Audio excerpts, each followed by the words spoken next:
নিশা এখন বাজারে হিরো হয়ে গেল, সে এখন হুমায়ুনের কুস্তা গাইতে শুরু করছে। চিকন চিকন ডাকুর ডাকুর হলেই তুমি তাকে প্রার্থী করে দেবে। হঠাৎ করে একটা বালিগঞ্জের প্রার্থী ঘোষণা করে দিল। মনা তৈরি হলোই না, মনা হাঁটতে শিখলই না, মনা চলতে শিখলই না। মনা পোলিও হবে কি মরে যাবে কি অকালে প্রাণ যাবে কেউ জানে না। দল সবেমাত্র প্রসব হলো। হুমায়ুন কবির বলে নাকি পোক্ত রাজনীতিবিদ, পোক্ত রাজনীতিবিদ। এবং যে মেয়েটিকে তুমি প্রার্থী করলে ওর পেছনে কোন হনু আছে এটা তুমি খোঁজ নিয়েছো? হ্যাঁ, এক পদুতে সাত পা পানি মমতা মারে, তুমি কত পানি মারছো? হুমায়ুন কবির তৃণমূলের দলের একটা নেতা এবং তৃণমূলের এমএলএ। সেই লোকটা হঠাৎ করে মুসলমানদের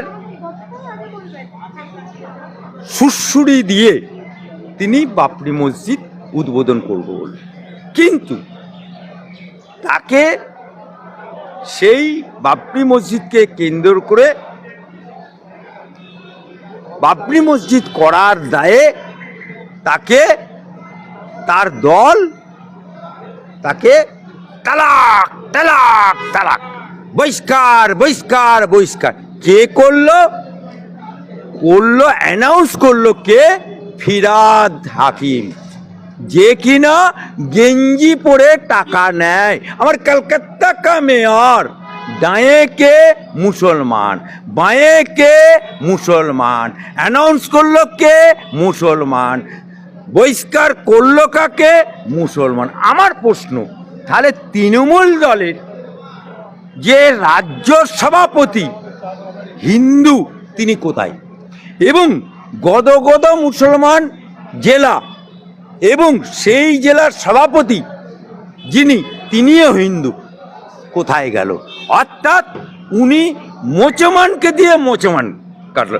লোহে সে লোহে কাটতা है, কাঠ সে লোহে নেই কাটতা है। ঠিক 4 তারিখে যখন ওকে আজাদ করে দিল, 5 তারিখে ওই বাবরি মসজিদ সংক্রান্ত নিয়ে আমার হাইকোর্টে মামলা ছিল।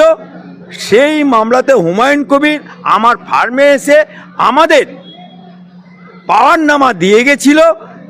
সেই পাওয়ারনামার ভিত্তিতে উকিল, আমাদের কাছে কোনো জাত নেই, ধর্ম নেই, পার্টি নেই, রং নেই, কিচ্ছু নেই, আমরা কালাকোট। সুতরাং আমাদের কাছে যে আসবে মামলা করার জন্যই আমরা উকিলরা বসে আছি। তা আমাদের কাছে যখন মামলাটা দিল এবং সেই মামলাটা যখন আমরা লড়তে গেলাম তখন